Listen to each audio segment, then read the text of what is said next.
Alright, so the topic we're going to look at now is one called DNA manipulation, which is a Unit 4 topic. And essentially what we do with DNA manipulation, which is a good topic, is we take our knowledge of DNA structure and function and our knowledge of different organisms, and we use that to apply it in ways where we can manipulate DNA. So when we're manipulating DNA, for example, we might be doing it for genetic engineering purposes. We use certain tools that help us to do so, and that's what we're going to look at in this topic. We're going to get introduced to some of the different tools and processes that genetic engineers use to manipulate DNA. So we're going to look at enzymes called endonucleases or restriction enzymes. We're going to look at other enzymes called ligases and polymerases. We're also going to look at a process called polymerase chain reaction, which amplifies DNA to produce multiple copies. And we're going to look at gel electrophoresis, which is a process that sorts DNA fragments based on their size and their charge. And we're also going to have a look at this idea of creating a recombinant plasmid and using that as a vector to transfer foreign DNA from one organism into another. This slide here is really very much an introductory type slide, which just talks about what gene technology is in a sense. So gene technology includes two things really. One is analysing DNA. So for example, that's something we would do particularly in forensic science. We would analyse DNA of suspects and DNA found at a crime scene. But it's also modifying DNA in some form. So that modification can involve transferring genes from one organism into another organism of a different species. But it can also be a bit less dramatic and involve subtracting genes, adding genes in the same organism, or just changing genes in any way artificially is genetic engineering. In terms of organisms that have had their DNA altered, we would call them genetically modified organisms. So genetically modified organisms are organisms with artificially altered DNA. And by creating genetically modified organisms, we can do some really good things. So we can create GM crops, genetically modified livestock, and that can increase productivity of meat and vegetables quite a lot, which is really good. We can also use it for preventing and fighting disease, reducing pollution, waste, producing new products, and detecting and preventing crime. This idea of modifying DNA is not completely a new idea. I suppose it's relatively recent, the way that we can now manipulate DNA, but the idea of manipulating organisms in a particular way to bring about desirable outcomes has been around for a long time. So genetic engineering really builds on the concept of early genetic manipulation, things such as selective breeding, which is where you would selectively choose the parents of an offspring to ensure that those offspring show desirable traits that the breeder wants to be shown in the offspring. And we still do a lot of selective breeding now, and that is a topic in itself that we'll talk about a little bit later on. But what we've got now is the ability to actually take DNA from an organism and insert that DNA into another organism. And that's going to bring about the effects or the desirable characteristics a lot faster, as selective breeding can take a number of generations until that trait is present in the population in sufficient numbers. So genetic engineering is probably a bit more effective in that regard, that it's quite specific and those outcomes can come around about a lot faster. So what it involves really is taking DNA from a particular organism, and in that organism you would have identified that there's a gene that organism has that you would like to place in another organism, for example, or it could be that there's a gene in that organism that's detrimental and you want to switch it off so that that person stops producing those proteins and is no longer negatively affected. Let's go with the angle of transferring DNA from one organism to another. And the fact that DNA is universal, so no matter what living organism you look at, their DNA is the same structure. It's it's double-stranded, it's composed of the same 4 nucleotides, and that is fantastic, because what that means is technically we can take DNA from any organism and it'll be compatible to place in another organism. What we need to do is we need to get that DNA into another organism, so we use what we call a vector, which is a method of transferring the DNA from one organism into another. Common things we would use as vectors would be plasmids in bacteria. We often use viruses as vectors as well, because the nature of them allows them to quite easily introduce foreign DNA into a target organism. When we talk about genetic engineering, we talk about having a genetic engineer's toolbox, so a little bit like a tradie that's going to build a house or do some plumbing or some electrical work. Genetic engineers, to carry out their work, they need to use particular tools. So we're going to have a look at a number of these tools now. We've got things such as probes, which allow geneticists to find particular DNA fragments. We've got restriction enzymes, which allow us to cut DNA at specific locations so that we can remove sections of DNA. We've got ligase enzymes, which allow us to permanently connect DNA into another molecule of DNA when we've transferred it.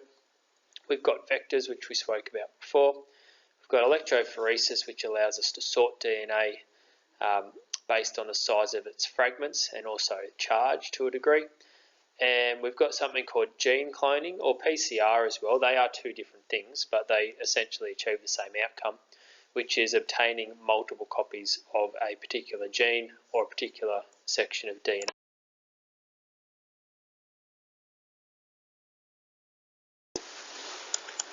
The first tool we're going to look at is this tool called restriction enzyme.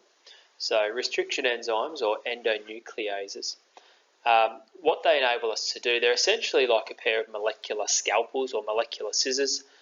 We can expose a section of DNA to these restriction enzymes, and these enzymes will cut that DNA in a very specific location.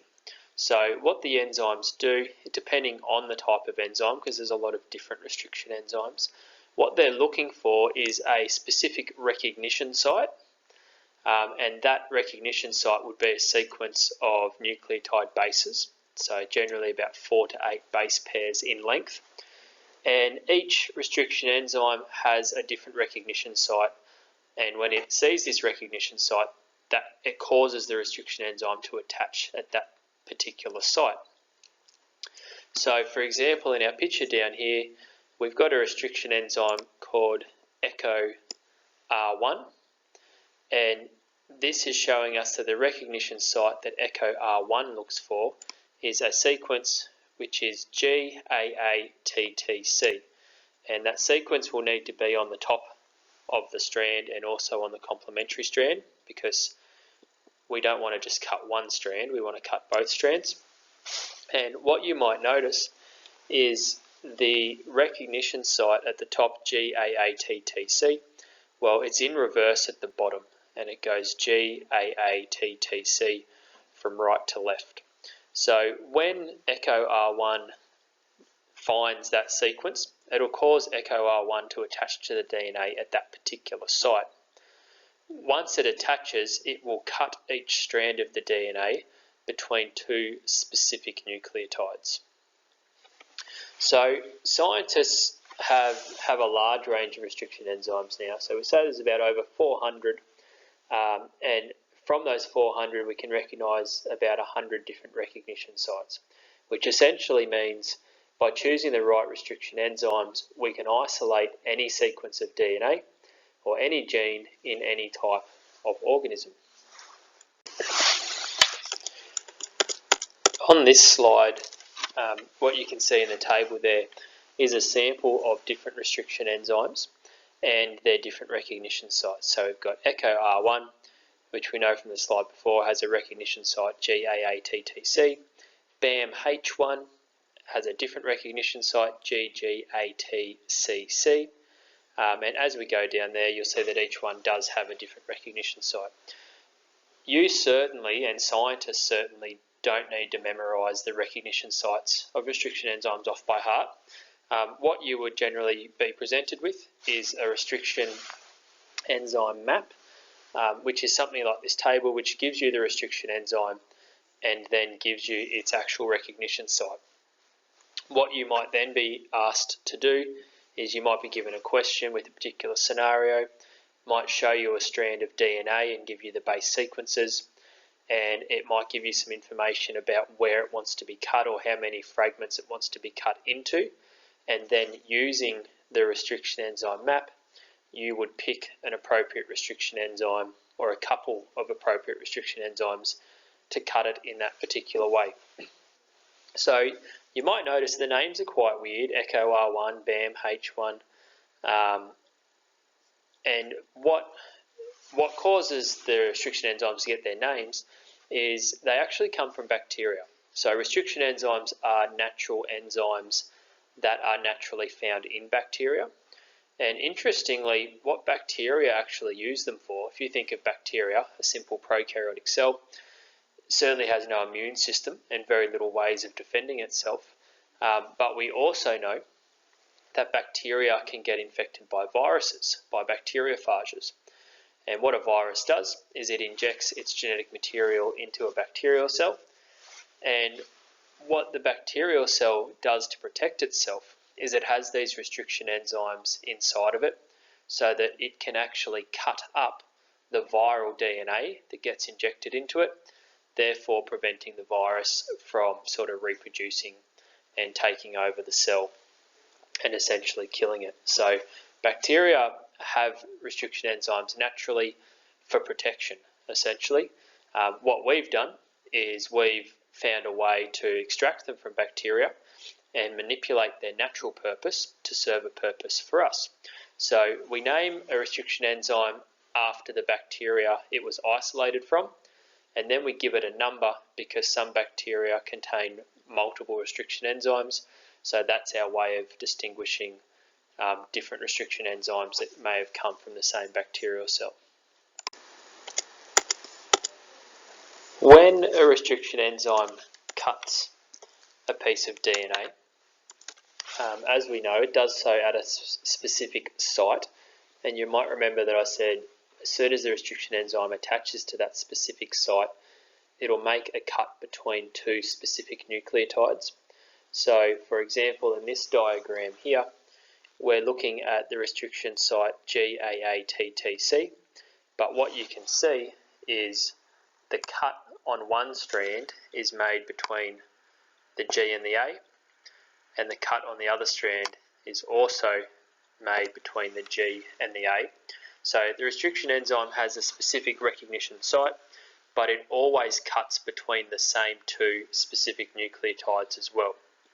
So if we've used the same restriction enzyme to make this cut over on the left, if we use the same enzyme to make a cut over on the right, you can see that it once again cuts between the G and the A, and then down the bottom it cuts between the G and the A. And what that leaves us is a fragment in the middle that we can isolate out, and you'll see that either side it has what we call a sticky end, which means it's got an overhang of nucleotides that are unpaired. So on the left hand side we've got an overhang of AATTC.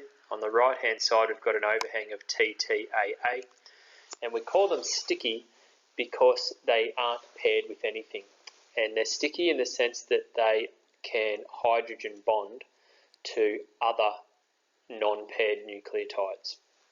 So because hydrogen bonds are relatively weak, we sort of use that word sticky because two things that can hydrogen bond with one another, if they come in close proximity, they can actually pair up. So sticky ends is one way that we cut restriction enzymes, and it's probably the most common way. It's the most effective way to cut a piece of DNA because it makes it easier for us to transfer that DNA into another piece of DNA. So Other than sticky ends, what we can also do is we can produce a cut which is called a blunt end, and I'll show you what that one is in a moment. This slide's going to give us a good little demo of using a restriction enzyme to make a sticky end. So we've got our restriction enzyme Echo R1, and you might remember, or you might look back at your table and see that the recognition site for Echo R1 was GAATTC, and we can spot that recognition site here, so GAATTC. And remember, I said that always on the bottom you would have the same sequence but in reverse, GAATTC. So we call it a palindrome, which are those words that are spelt the same backwards and forwards, like dad and mum. So recognition sites are generally palindromes. So Echo R1 finds this recognition site. It then attaches to the recognition site and cuts between two nucleotides. So it cuts between the G and the A, and on the bottom, once again, it cuts between the G and the A. And by cutting between those two nucleotides,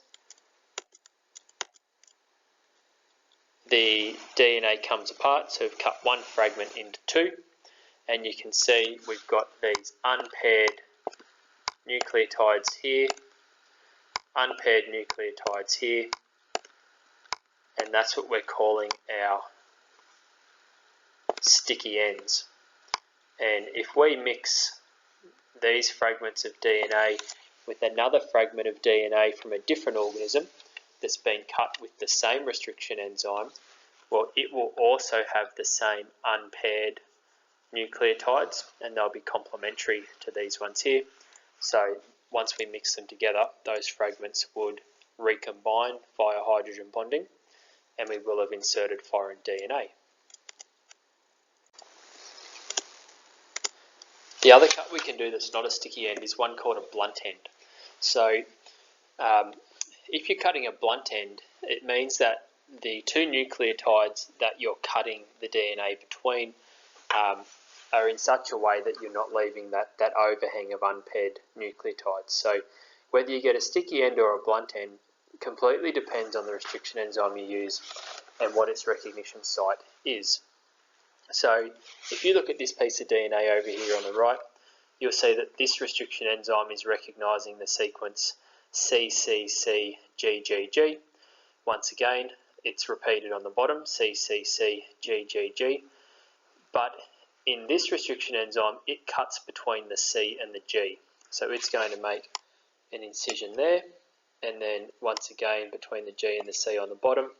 Same deal over here on the right, cuts between G and C, G and C. Just know that this is a picture showing us cutting a piece of DNA in two different locations. It's not the case that one restriction enzyme is making both of these cuts. So one restriction enzyme is acting here on the first recognition site, and then we're just showing two recognition sites.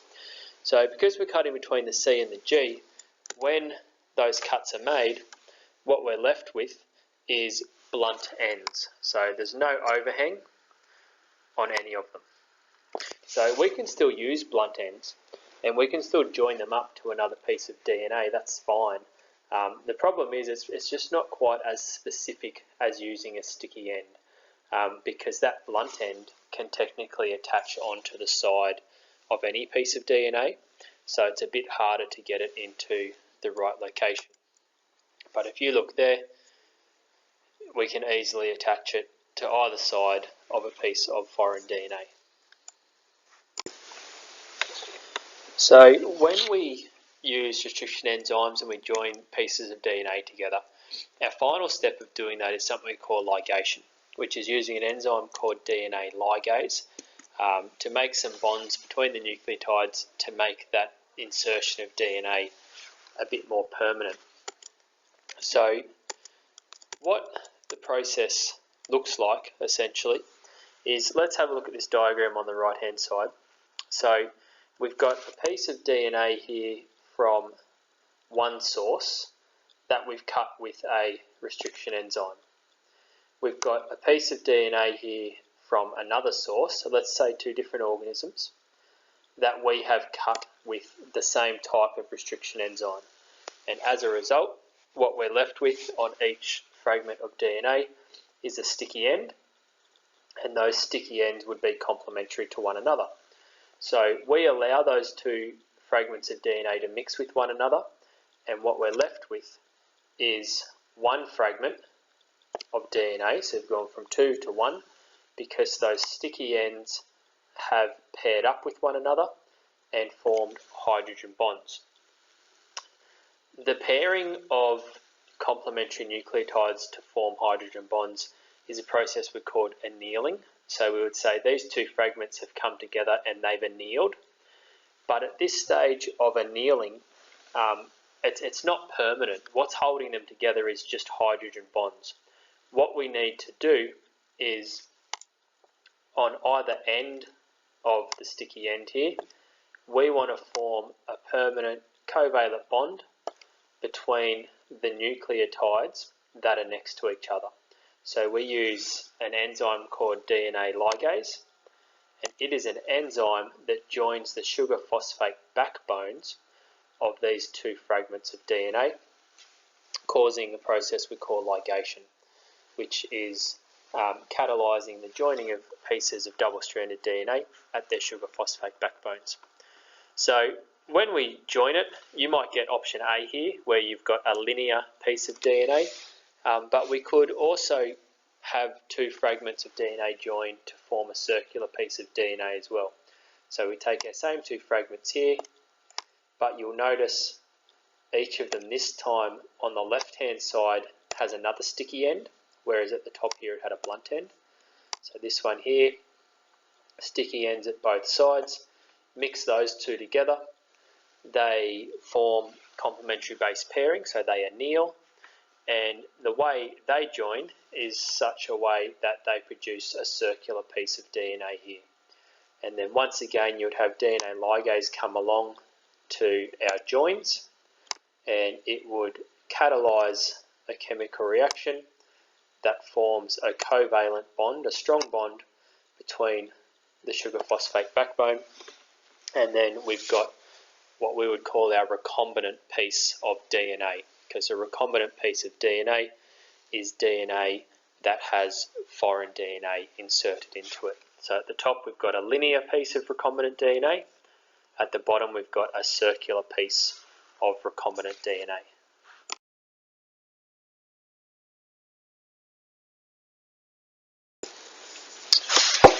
The next genetic engineering tool we're going to look at is one called gel electrophoresis. So our first tool was our restriction enzymes, which is cutting up our DNA.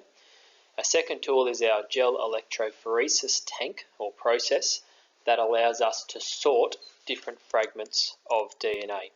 So you might be in a situation where you've exposed some DNA to different restriction enzymes and conducted what we would call a restriction digest, where we've taken a piece of DNA and we've cut it up into smaller pieces using restriction enzymes. What we then might want to do is sort through those fragments of DNA so that we can find a particular one that we're looking for, or maybe it's to compare the way that DNA from one person gets cut up compared to the same sequence of DNA from another person or another person or another person, and we might be doing some sort of comparison of genetic material for forensic science or something like that. So this process of electrophoresis enables us to sort DNA fragments, and not just DNA fragments, we can also sort proteins, and it allows us to sort them based on their size and their electrical charge. So essentially it's their electrical charge that enables us to get them to move through the gel, but it's the size of each fragment that determines how far the fragment travels through the gel, and therefore that's our point of comparison between different fragments. So what you would do is you would have a tank like this called a gel electrophoresis tank, and this tank uses what's called an agarose gel, And in your agarose gel, you would place in different sections of it, different wells, different samples of DNA, which has DNA fragments of different sizes.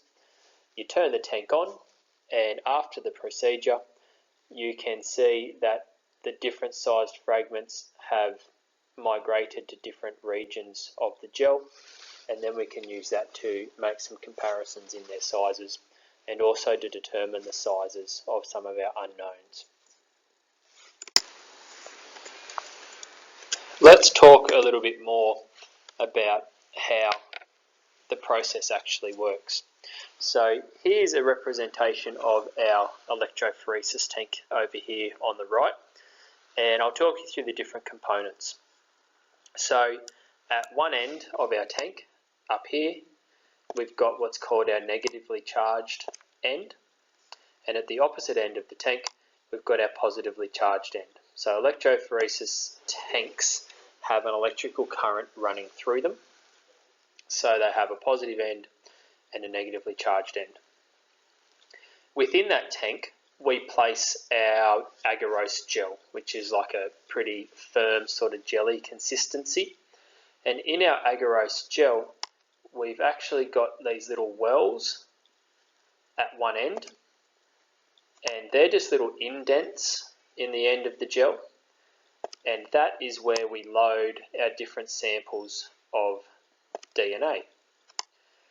So we always put the well end of the agarose gel at the negative end of the electrophoresis tank, and we do that for a very specific reason, and that's because DNA is slightly negatively charged. And when we're talking about charges, negative is attracted to positive. So by placing the DNA at the negative end of the tank, when we turn the tank on, because the DNA is negatively charged, it will naturally be attracted towards the opposite end of the tank, the positively charged end, and therefore it'll start moving out in that direction. If we were to put the wells at the positive end of the tank, well, the DNA would run backwards and it wouldn't run across our gel at all. It'd run off the back of our gel. So we've got our tank with the positive and negative end. We've got our agarose gel with one end that has wells indented into it. We place the well end of the gel at the negative end of the electrophoresis tank. And then what we would do is we would fill the tank up with a solution called a buffer solution. And that buffer solution is going to enable that electrical charge to pass from the negative end to the positive end. So at this stage, our gel would be submerged in a buffer solution. And then what we do is we take a micro pipette and we would load a sample of DNA, most likely at this end here, called our DNA marker, which would be a sample of DNA which has fragments of a known size.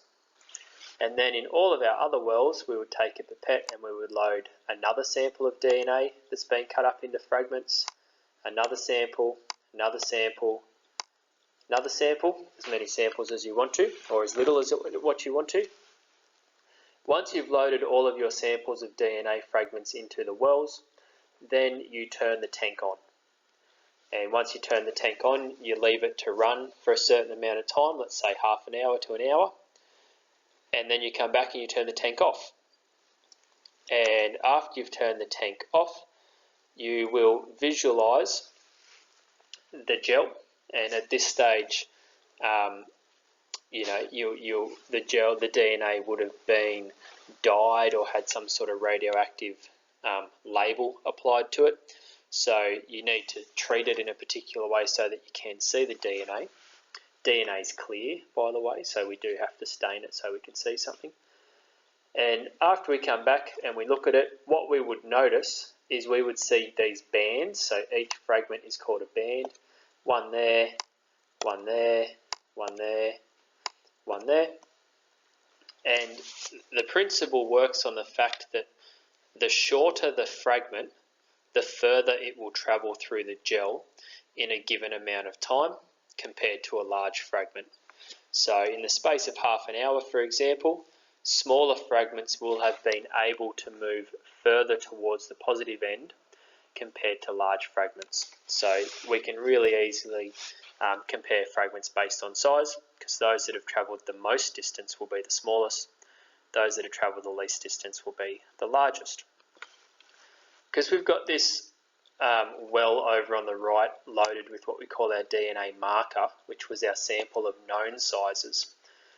Well, what we can then do is this sample over on the left, if we don't know the sizes of those fragments, well, we can line them up with the fragments we do know the sizes of, and we can do a comparison, and if they align at the same region, we know they're the same length. If they align a bit shorter, we know they're shorter. If they align after it, we know they're longer. You can see that these ones here pretty much look to be about the same length.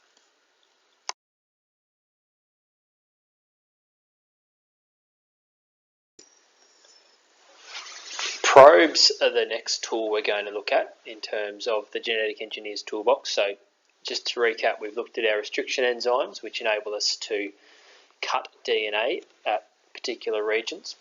We've also just talked about gel electrophoresis, which allows us to sort DNA fragments based on their size and their charge. And now we've got these things called probes. And the point of a probe is in identifying specific regions of DNA. So you might want to see if a particular gene is present in a person's DNA makeup in their cell, or you might also want to take your gel electrophoresis results and see if a particular gene is present on there. So to do that, what we use is a probe. And the concept's really simple. Because DNA is double-stranded and because we have complementary base pairing, what we can do is we can make a probe which is a single-stranded fragment of DNA or RNA. So you would need to know the sequence of the gene you're looking for. So let's say we know the sequence of a particular gene we're looking for. So to make a probe that would identify that gene, we make a probe that's a single strand of DNA or RNA with the complementary bases to the gene we're actually looking for. So we make our single-stranded fragment with the particular sequence of nucleotides complementary to the gene we're trying to find. And then also to that fragment, we would add some sort of label. So we'd make it radioactive or a fluorescent marker, so that after we've exposed the probe to the DNA we're trying to find the gene in, we've got a way of identifying where it is.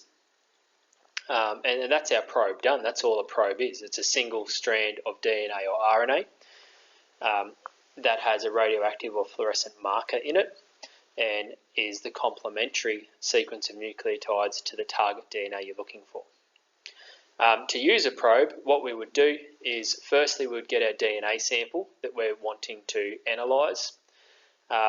We would need to denature that DNA so that the double-stranded DNA becomes single-stranded. Then we apply our probe and then we allow pairing to occur, and that probe will base pair to its complementary region, which by default will be the target DNA we're actually looking for, and then we can see where it is. So this picture up the top here is showing a fluorescent probe being used, and it's been applied to what looks like a set of chromosomes within a cell, and that probe has specifically complementary base paired to two particular regions in that cell, showing that this cell has that target DNA that the probe was designed to find. So you can use a probe in a cell, or you can also use a probe out of a cell, such as applying it to a gel electrophoresis result.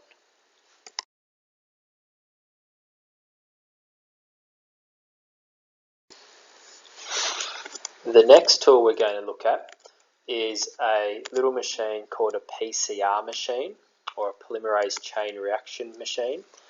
And polymerase chain reaction, PCR, is a technique that we use to amplify the amount of DNA that we have. So typically what can happen is you might find a small quantity of DNA. So it could be at a crime scene and there's only a little bit of DNA left.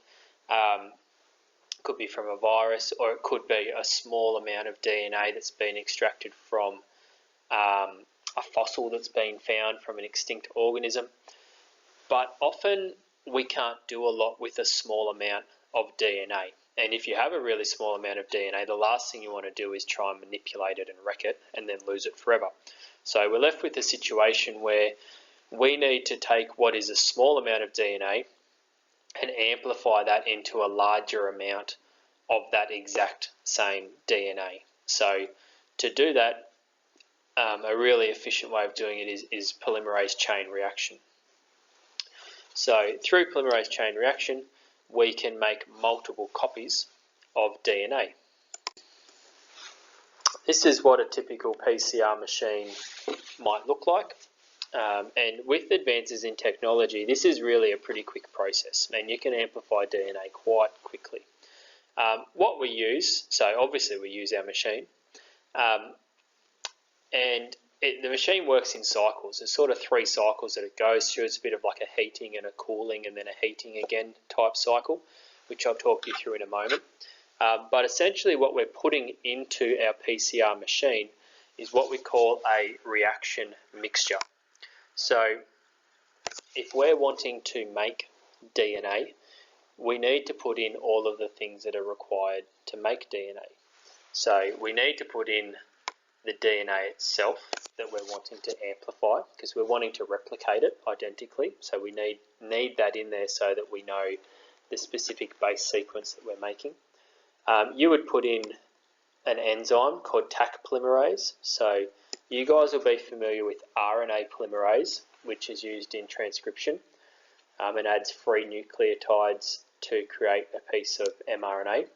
Taq polymerase is another enzyme that is able to attach nucleotides to one another to create a piece of DNA. And Taq polymerase is specifically a polymerase that is extracted from a bacterium that lives in really hot environments. You would need to add some primers. So primers are short sections of DNA or RNA that are required for Taq polymerase to attach to. And then of course you would need a large source of free nucleotides so that we've got the nucleotides that are going to get attached together to make the piece of DNA. We'll have a look at how it works now.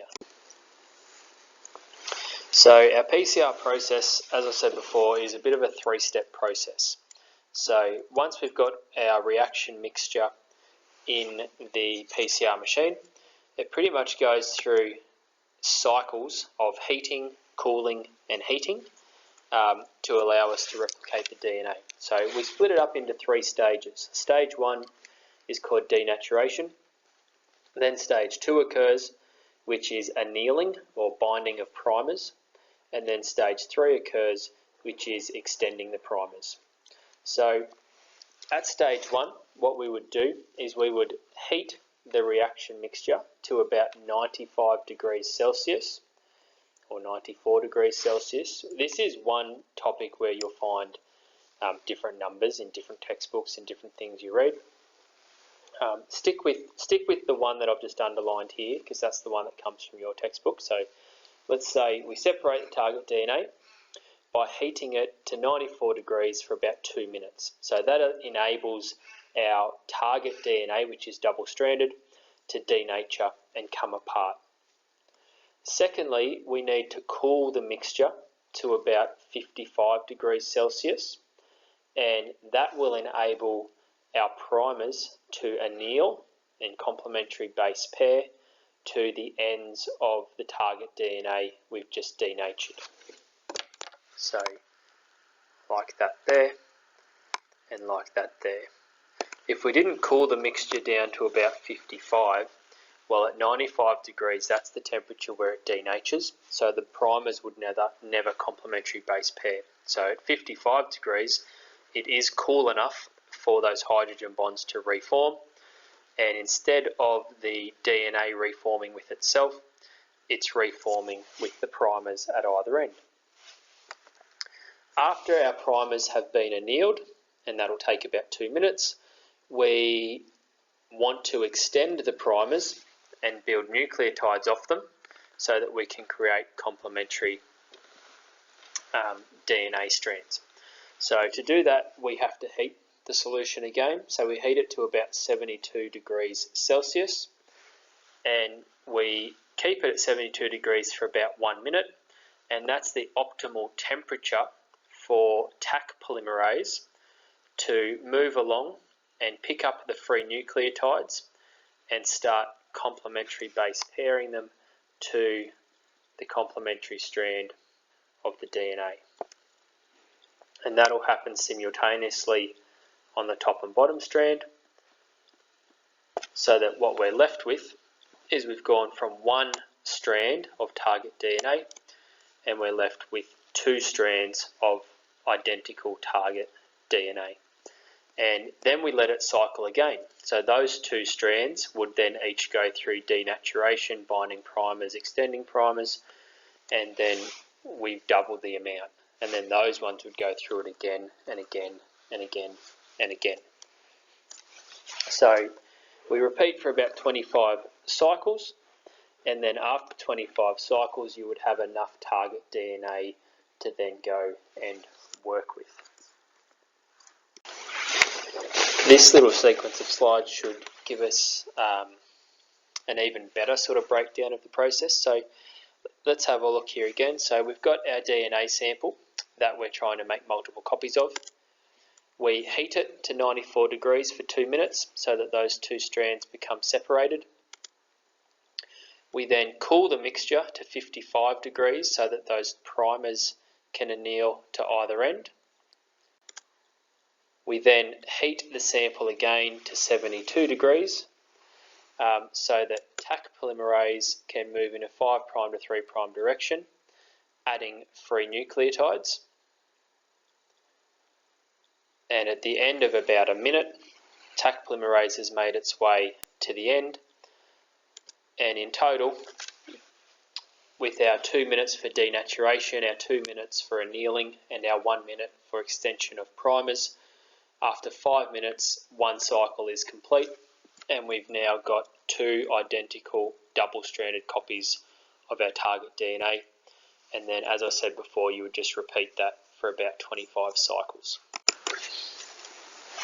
This is a pretty good slide to help you appreciate just how much DNA we can make from this process. So we show you 3 cycles here. So after 1 cycle, we've gone from 1 strand to 2. After a second cycle, we've gone from 2 to 4. After the second cycle, after 3 cycles, we've gone from 4 to 8.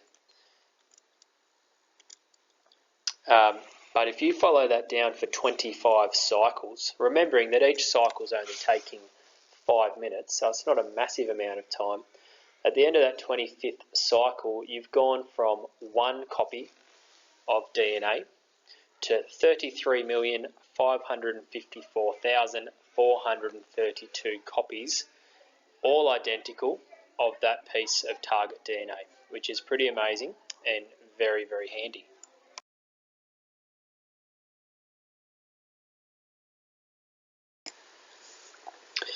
Another important tool in a genetic engineer's toolbox is a bacterial plasmid.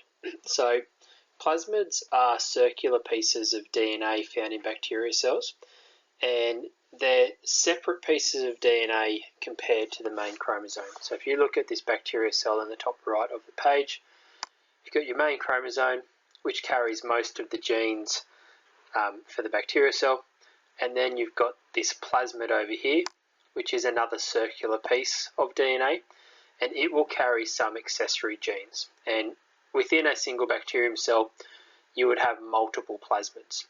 So what genetic engineers are able to do is we can take plasmids and we can use them as vectors. So we can use them as vehicles in which we can insert foreign DNA into a plasmid, and then we can cause bacteria cells to take up that plasmid, therefore transforming them into a bacteria cell that now contains foreign DNA.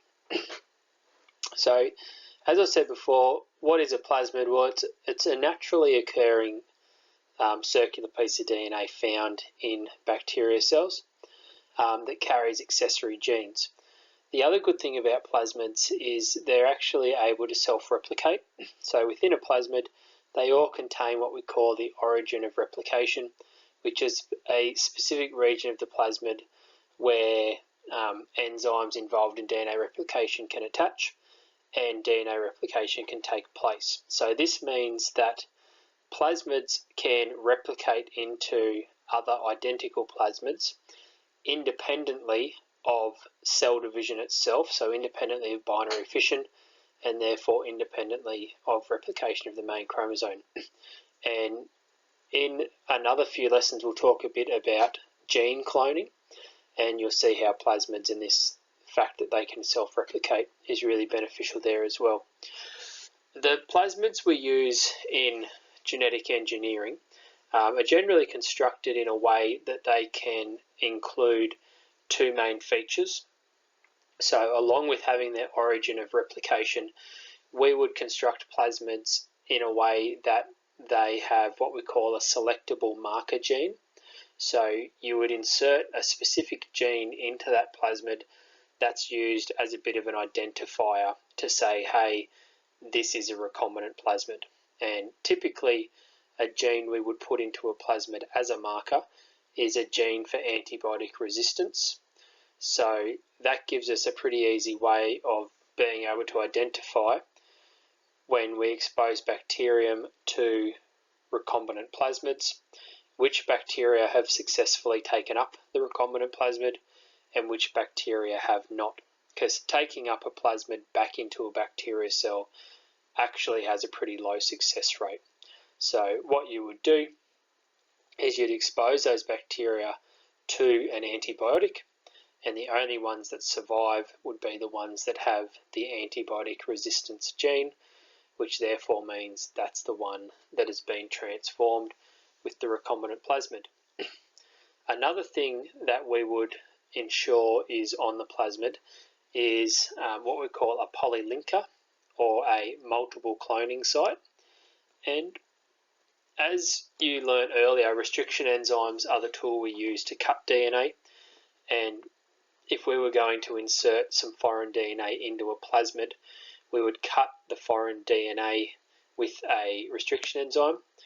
We would then cut the plasmid with the same restriction enzyme, so we produce complementary sticky ends, and then when we mix them together, they'll anneal and eventually ligation will take place. So to ensure that can happen, we actually have multiple cloning sites, which are regions on plasmids that contain multiple recognition sites, so that we're then able to use a range of different restriction enzymes on that plasmid to cut it in that specific place, so that that becomes the place where we insert the foreign DNA. So how do we make a recombinant plasmid? I sort of just talked you through the process before, but let's do it again with some pictures and some step-by-step guides over here. So the process is pretty straightforward, theoretically anyway. We take a plasmid that's going to be used in the process, and on that plasmid we apply a restriction enzyme that cuts the plasmid at a specific recognition site. Therefore, that plasmid goes from being a circle into being essentially a linear piece of DNA because it's been cut, so it's opened up. We would then take the same restriction enzyme and we would take the DNA with our target gene in it, and we would cut the target gene out of that piece of DNA using the same restriction enzyme. And what we're left with is our target gene which is left with sticky ends, and our plasmid that's been cut that is left with the complementary sticky ends. We mix them together, annealing will take place, and hydrogen bonding will form between the bases of the foreign DNA and the complementary sticky ends in the plasmid. So they'll anneal together. DNA ligase will come along and catalyse the reaction to form the bonds between the sugar phosphate backbones between nucleotides, and what we're left with is a recombinant plasmid. And our recombinant plasmid has our antibiotic resistance gene, which was already in it as the marker, and it now also has the foreign DNA. And if we expose that plasmid to bacteria cells, some of the cells will take up the plasmid, and then we'll expose those cells to a particular antibiotic, and those cells that survive, we will know that that bacteria has successfully taken up a recombinant plasmid.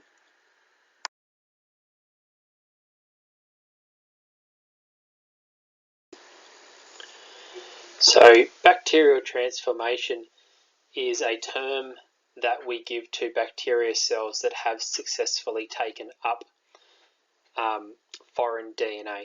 So it's just a bit of an add-on from recombinant plasmids. It's what we do with them after we've made them, essentially. So if a bacteria cell has been transformed, then we're saying that that bacteria cell has taken up foreign DNA. And the foreign DNA, that could occur naturally. So bacteria actually do swap plasmids between themselves. Bacteria cells could also take up DNA from other dead bacteria cells, or more commonly, the bacteria cells have taken up a recombinant plasmid that we wanted them to take up in the lab. So how do you know if a bacteria cell has been transformed?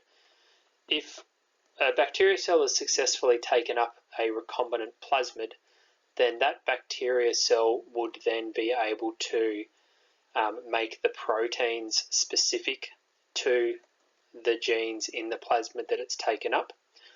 And the best way we can tell if it's been transformed is if that cell is actually expressing the gene for antibiotic resistance that we used as a marker. So as I said before, you expose the bacteria to the antibiotic. So if you look at this picture over here on the right, we've got our recombinant plasmid that we've made up here. So it's got the antibiotic resistance gene as the selectable marker. It's got the source DNA, which is the foreign DNA. And then down here, we are mixing the plasmid with the bacteria cells. And then we are spreading that bacteria cell on a petri dish. This petri dish contains no antibiotics.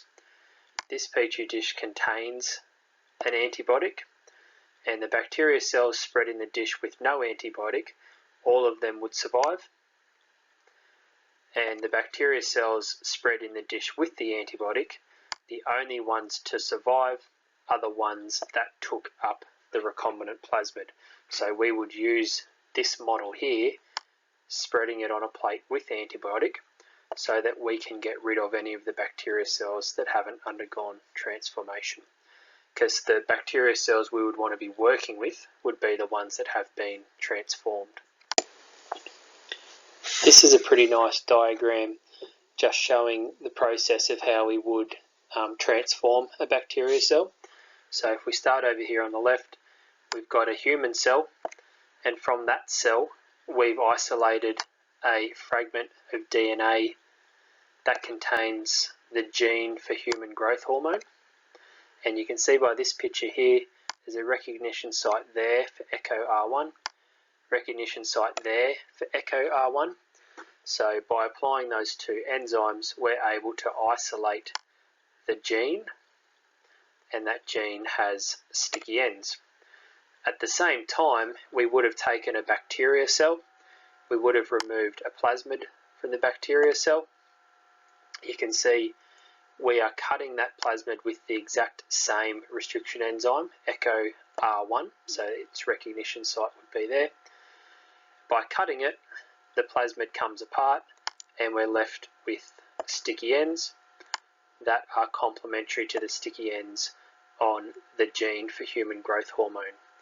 We allow those two fragments of DNA to mix together and they anneal, ligation takes place, and we successfully make a recombinant plasmid that now contains the gene for human growth hormone. Next step is we insert the plasmid back into the bacteria cell.